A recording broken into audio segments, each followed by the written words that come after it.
Карадария айыл аймагынын Чаңгырташ айылында салынып жаткан бул оорукана былтыркы жылда башталган. 2 кабаттан турган имараттын учурда чатыры толугу менен жабылып калды. Алдыда ички жана сырткы жумуштары жасалат. Биринчи этаж убактардагы эмелер бүттү, отделочный иштер башталды, эшик рамдар коюлган. Şu 30'dan aşığı жұмыс иштеп атат. Каржылоо жакшы, каржы жагы жакшы каржыга беришип атат. Эми Кудай кааласа мына август эгемендик күнүнө ачып ушу элге белекин тапшырабыз деп турабыз. Алдылар көктөндүрүү, бүт бардык иштерин бүтүрөбүз Кудай кааласа ошол. Жалпы 40 койкага ылайыкталып жаткан бул оорукана заманбап шартта бүткөрүлөт. Аймактагы эски оорукана бар болгон. Анын имаратына сел каптап, кооптулук жаралып калган болчу. Демек, айыл эли үчүн жаңы оорукананын салынуусуна муктаждык чоң болгон. Чаңгырташ айылына жайгашкан больница бар. Азыр күндө иштеп атат, бирок эскилиги да жетип калган, анын үстүнө кооптуу аймакта жайгашып калганда, айыл ичинде сел кооптуу бар да биздечи.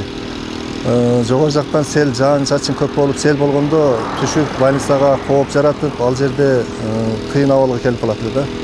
Азыр бүгүнкү күндө ошол больница, мына жаңы курулган больницабыз бүтүп калса, Кудай кааласа, аз калды бүтүп, ошол больницабыз бияка чыгып, элдерибиз ушул жерде ооруканага келип, дарыланып, ушул жерде жатып кеткенге жакшы болот. Дени сак улут күчтүү мамлекет деп айтылып келет. Андыктан өлкө аймагында бүгүнкү күндө ушул сыяктуу ооруканаларды салууга маани берилип, эл муктаждыктары акырындап чечилип келүүдө. Бул имарат дагы республикалык казынадан каржыланууда. Бул больница республикалык бюджеттен каралган. 2024 жылы каралган экен. Анан общий 54 миллионго тендер берилип, укук тарабынан.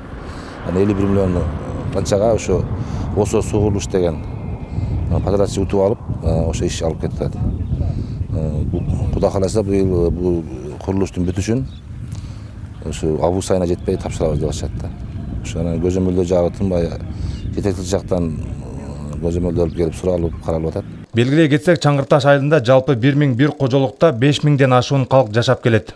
Буга чейин дал ушул жаңыдан салынып жаткан оорукананын жанында селден жабыркагандарга деп 8 турак үй дагы мамлекет тарабынан салынып берилген. Эми бул оорукана бүтүп калса, жергиликтүүлөр үчүн алыска каттабай, айылында дарылануусуна толук шарт түзүлүп калат. Тагайбек Акматов, Бурканбек Матов, Сузак району.